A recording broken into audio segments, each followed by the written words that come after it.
आज अतिशय आनंदाची गोष्ट आहे की लाडकी बहीण योजनेचा दुसरा टप्पा आपल्या नागपूरमध्ये 50 लाख खात्यांमध्ये पैसा डिपॉझिट करून आपण सुरू केलेला आहे आणि आता जवळजवळ 1,60,00,000 आमच्या भगिनींच्या खात्यामध्ये 3,000 रुपये महाराष्ट्र सरकारने त्या ठिकाणी जमा केलेले आहेत।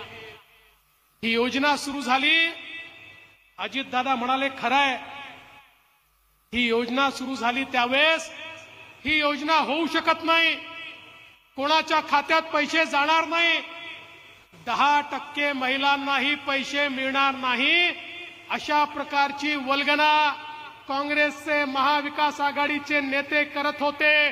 त्या नेत्यांना माझं आव्हान आहे, अरे आमच्या बहिणींना विचारा, त्यांच्या खात्यामध्ये पैसे पोचलेले आहेत।